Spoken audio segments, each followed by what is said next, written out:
Oke, tadi setelah mereview C53 kemudian D50, sekarang kita akan nge-review CC50 ya. Salah satu lokomotif uap terbesar yang pernah dibeli oleh Staatsbauwagen.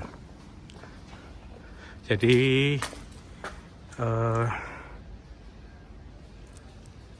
loko ini, Mas, ini bisa disebut loko malet ya? Iya, ini Male. Male ya? Male atau malet? Karena kalau dilihat dari jalur uapnya, ini kan ketelnya, terus ini keluar jalur uapnya, sini, kemudian menggerakkan piston sisi belakang. Nah, piston sisi belakang ini untuk kekuatan, tekanan tinggi atau high pressure. Kemudian setelah menggerakkan piston sisi belakang, ini ada pipa. Nah, itu ada pipa kayak semacam Y ya. Jadi dari dua piston itu digabungkan jadi satu pipa, masuk ke sini. Ini pipanya. Kemudian keluarnya lewat sini, masuk ke silinder piston yang bagian depan. Dan ukurannya memang lebih besar yang depan. Iya. Karena memang karakteristiknya kalau dari uap itu semakin rendah temperatur dan tekanan, volumenya akan semakin membesar, sehingga di bagian depan ini semakin besar. Lumayan gede juga ya. Bisa diceritain, Mas Oke. Alvin? Ini di depan kita ya teman-teman. Iya. Ada lokomotif yang cukup menarik perhatian di satu sisi karena catnya baru. Di sini juga lokomotifnya salah satu yang paling panjang dan paling besar, paling kinclong. Lokomotif ini CC50 atau dulu dikenal sebagai Staatsbauwagen seri 1600. Salah satu lokomotif pegunungan yang pernah dimiliki oleh SS, lalu digunakan oleh Jawatan Kereta Api, PNKA, lalu PJKA. Jadi kenapa ceritanya dulu SS pesan lokomotif ini? Oke. Jadi ceritanya Om, dulu setelah SS punya awalnya pesan lokomotif Malay Rimrod BB10 1BB atau SS 400 waktu itu sekitar tahun 1900 untuk jalur Priangan, Buitenzorg Padalarang, sampai akhirnya pesan lagi yang 1 cc atau CC10 atau SS 500 sekitar tahun 1900 sampai 1910 untuk jalur Buitenzorg Padalarang dan juga untuk Purwakarta Padalarang. Oke. Tapi setelah itu akhirnya belum cukup puas untuk butuh beban yang lebih lagi. Oke. Akhirnya pesan yang 1DD, lokomotif 1DD, ada DD50, SS 1200, Oke. DD51 dan juga di DD52 1250. Nah, cuman masalahnya adalah itu kan lok-lok barang semua ya Om. Iya. SS waktu itu sebenarnya mulai butuh lokomotif yang universal, yang bisa dipakai untuk penumpang Maupun untuk angkutan barang. Iya. Sampai akhirnya tahun 1920-an itu akhirnya butuh lokomotif universal. Sebenarnya pakai lokomotif 1DD itu kayak DD50, DD51, DD52 itu lumayan bisa untuk angkutan universal. Cuman waktu itu loko itu terlalu berat Om. Jadi beratnya itu beban gandarnya harus 12 sampai 13 ton. Sampai akhirnya SS gimana caranya butuh, sebenarnya beberapa jalur pegunungan kan ada yang nggak boleh lebih dari 11 ton tuh, belum di-upgrade. Nah, mereka gimana nih bisa butuh yang di bawah 11 ton tapi tenaganya lebih gede. Sementara kalau pakai CC10 itu kan tenaganya kurang waktu itu. Yeah. Akhirnya waktu itu teknisi Bureonya Departemen Koloni, Bioteknika Departemen Koloni mulai pesen open tender gimana 1927 ini ada loko ini mulai didesain sama dari sini. Akhirnya dimenangkan waktu itu, berhasil pesen 30 unit lokomotif Om. Dari 16 unit dari SLM Winterthur Swiss sama 14 unit dari Wexpur waktu itu. Tetap aja Wexpur ya. Jadi saling mungkin waktu itu saling untuk industri dalam negerinya. Nah, alih teknologi ya. Iya, alih teknologi waktu itu. Nah, di sini untuk teknologinya sendiri pakai Malay. Oke. Ada 3 gander penggerak di depan, dan juga 3 gander penggerak di belakang. Seperti yang tadi teknis sudah dijelasin sama Om Agung. Kalau untuk di depan sendiri pendudukannya ini pakai pegas koil dan juga sistem ikat ini, supaya ini kan bogi depannya bisa gerak kanan kiri ya Om dari. Gerak kanan kiri. Nah di sini ada silinder remnya kalau nggak salah. Lalu di tengah sini ada Oh iya, ini silinder clamp ya. silinder rem. Silinder Silinder rem ya. rem vakum apa ya kalau nggak salah. Kalau nggak salah ini rem Oke. vakum. Terus ini ada konektornya juga. Tadi apa sebutannya? Penghubung boginya itu. Iya. Lalu di tengah sini itu untuk bajacor dudukan si boilernya.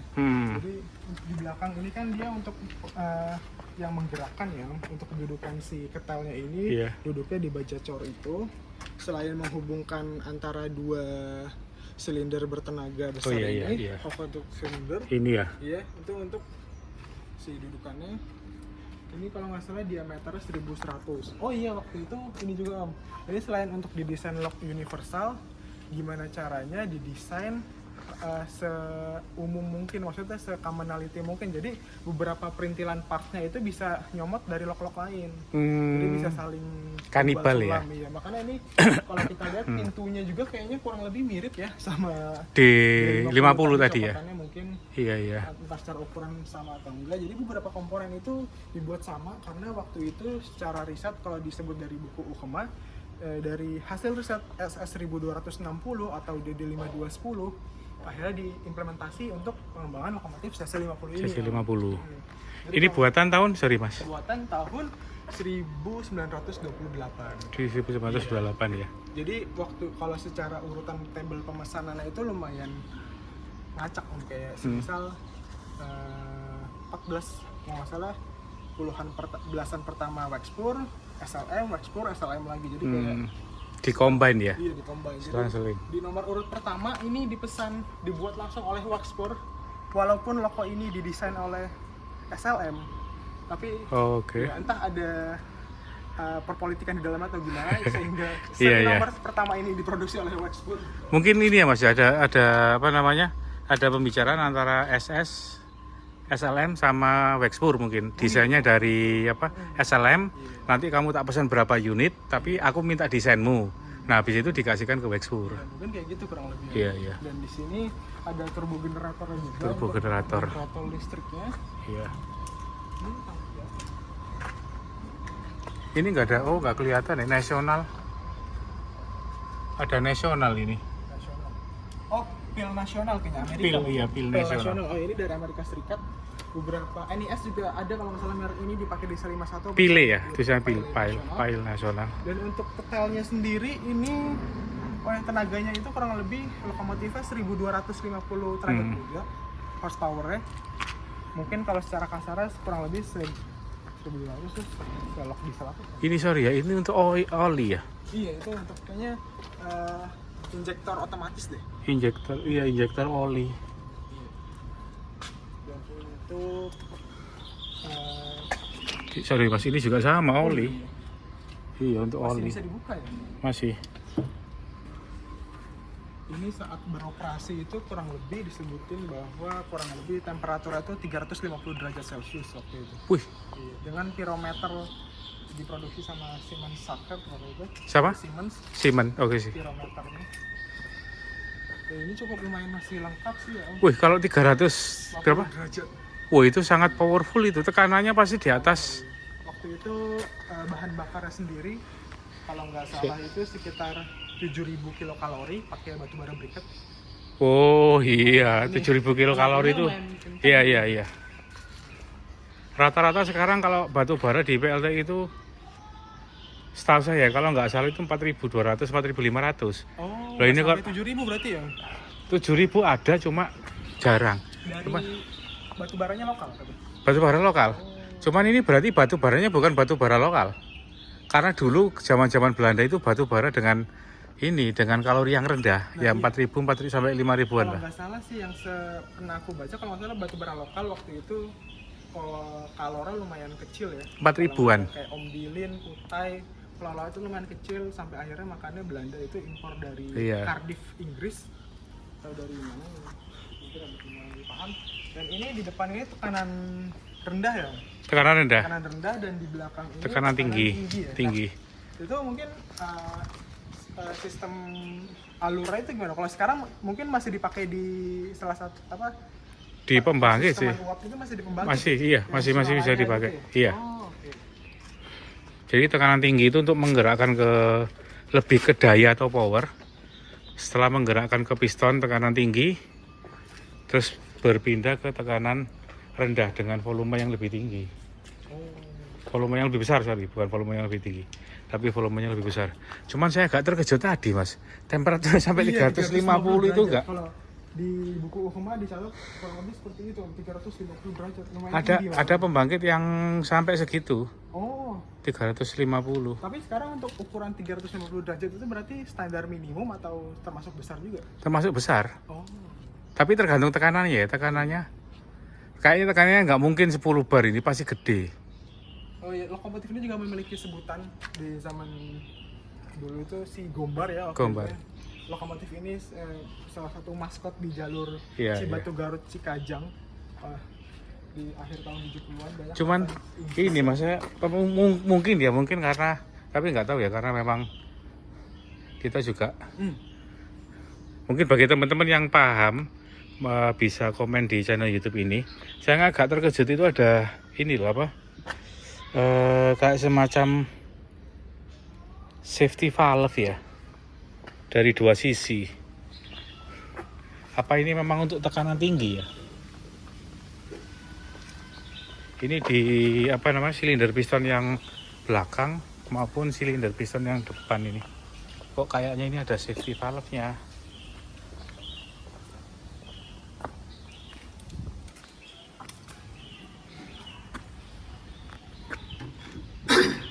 Nggak bisa dibuka. Oh iya, untuk lintas jelajahnya sendiri waktu itu ya Om, ini kurang lebih juga dipakai untuk induction kalau nggak salah, entah Nax Express juga dipakai atau enggak. Untuk di jalur pegunungan waktu itu dari Krupuk Purwokerto, jadi untuk Iya. setelah dari jalur datar Surabaya Yogyakarta Kroya itu pakai C53, C53. pakai CC50 ini ya, C1600. Jadi dari Krupuk Purwokerto sampai Cirebon itu kalau nggak salah pakai CC50 ini. Terus dari sana itu, dari Cirebon kalau nggak salah, Cirebon Jakarta itu dilanjut pakai lok C50 SS700. C50. Oke. Ini berarti dari dari Surabaya Gubeng ke Purwokerto itu pakai C53. Kemudian dari Purwokerto ke Cirebon pakai CC50 ini. Iya. Kemudian Cirebon ke Jakarta pakai C50 ya. Aku lupa itu Endaxia atau Enak Express karena konfigurasinya ada yang sedikit berbeda waktu itu. Dan untuk selain itu, untuk dinasannya juga, untuk kereta barang juga ya waktu itu Om. Iya. Langsiran di daerah Kalimas, di daerah dari mana Mas? Kalau nggak salah tuh Gubeng, Sidotopo, lalu Surabaya, mungkin Mas Devi waktu itu pernah bahas juga. Terus kalau di Jakarta sendiri itu kayak dari Tanjung Priok, terus ke Tanah Abang, Tanjung Priok, Kampung Bandan, terus ke daerah Pasar Senen, sampai ke Marshalling Yard di Cipinang Iya. gitu. Kemarin sih kita sempat belusuan ke Kalimas. Oh. Jadi Kalimas itu ada ke apa namanya, ke arah Dermaga Kalimas Timur. Itu realnya masih ada sisa. Oh, mungkin teman-teman ada yang nonton film jadul juga, itu ada di salah satu film kereta api terakhir, CC5019 digunakan untuk syuting salah satu main aktornya itu CC5019 waktu itu. Itu yang pas diambil skin di Kroya ya, bukan? Iya, dari Kroya itu kan diumpetin di terowongan Ijo apa Kebasan, sampai Yogyakarta sampai malam itu salah satu aktornya pakai ada CC5019. Sangat rumit sekali ini ya. Complicated. Tabung silindernya juga ada di sini. Ini tahu rem vakum juga. Ini kabinnya, sisi kabinnya. Cuman sorry Mas, beda ya sama C53. Ini boginya lebih, mungkin karena produksi yang lebih baru ya, 1928 ya. Jadi boginya agak mirip kayak bogi kereta penumpang sebenarnya. Iya.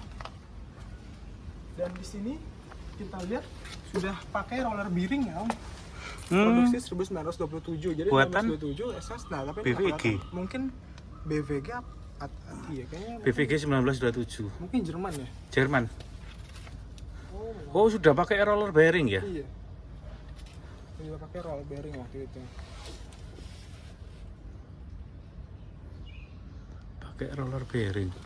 Keren ya. Kirain tadi masih plain kan? Iya. BVG ya.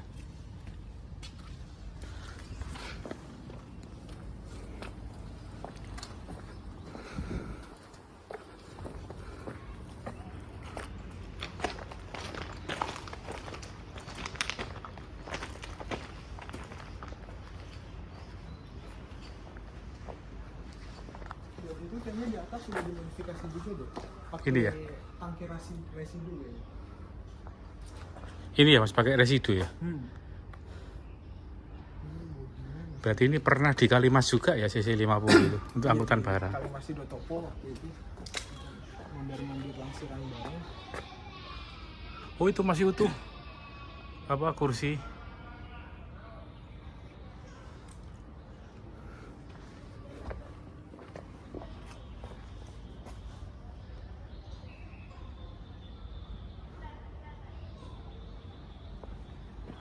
Ini loh Mas, GHH.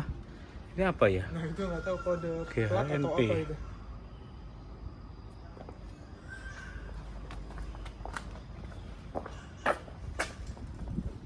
GHH NP26.